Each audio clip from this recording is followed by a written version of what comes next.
again, my chess friends.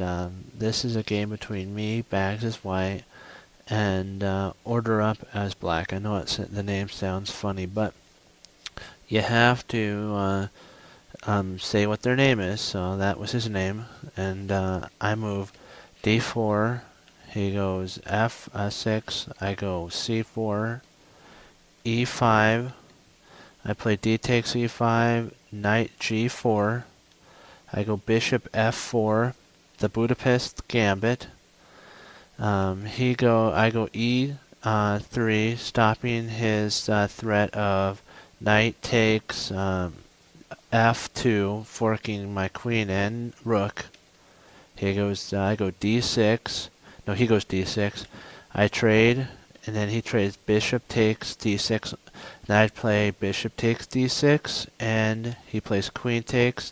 If you notice, I'm trading down into an endgame where now I've traded my bishop, my queen, and I'm still up a pawn, and my opponent has not at all gained anything for it. Yes, I don't have any pieces out, but I'll show you how I develop and I win.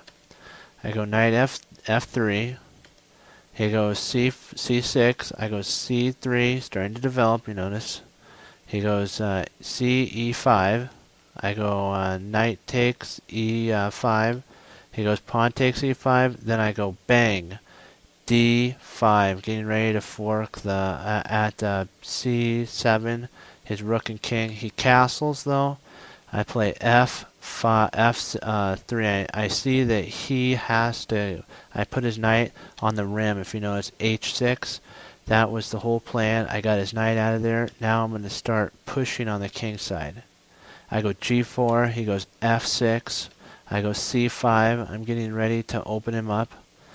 I go e6. My plan was to bring my bishop to c4 and have a discover check on the knight, but he intercepts that. That's okay, and I continue with my plan. Remember, okay, if you have a plan, continue with it. Make sure the plan is a good plan and works out to your benefit, not to your detriment. Okay, like I said, I moved to c4. He played bishop takes d5. I play bishop takes d5. Now I have his king in check. He moves to h8. I castle king side. You're wondering why didn't I castle queen side? Because I'm attacking on the king side.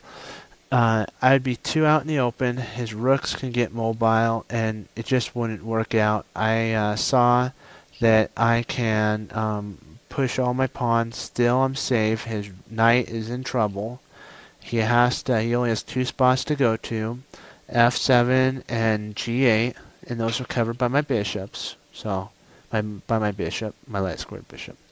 He goes a to b8, which is okay because I was threatening the b7 pawn. I forgot to bring that up. That was what I was also threatening. You have two threats. The better you get, the more threats each move has. You want to not just have one threat. You want to try to get moves that have multiple threats. Like he had to waste a move to protect the pawn. Now I get to play c6. The reason is I'm going to open him up. He opens. I go b takes c6 and bishop takes c6. The reason is now I know you're saying, oh, he could take at b2, yes, but now my bishop's in a central position. I can push my pawn two squares, a4, and then I now have both my rooks in play. My king is safe, and everything's operation go. I now go fb1. He goes fb8. He's doubling up. I go rook takes b2. He goes rook takes b2. And then, like I said, I go e4 to lock down any position, any problems. And my next move will be h4. Not h4. I'm sorry. He goes knight f7. My next move is h4 because I'm starting to put pressure on the king side. He can't bring any of his rooks to help at all because if you notice my king guards F2, G2, and H2, which are very important squares for the onslaught. He goes H6, which is a mistake because he allows me to go A4. Now everything's freed up. I see a threat of bringing my rook over to, I know you see it too, D1, and then swinging it down R. Swing it down to, like I said, D8 or C8, which is sweet because remember we want something that does a double threat. The double threat, if it goes to, if the knight stays at F7 and I bring my rook to D7, it forks his rook and his pawn at A7, which I'll win, and then I'll be able to walk my pawn at A4 all the way to A8 and become a queen. Here goes knight to knight D6.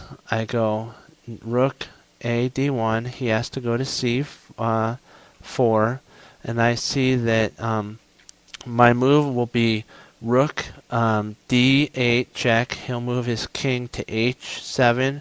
I'll bring my bishop to D5, and then I can either swing my I could swing my bishop up over to G8, attacking his king.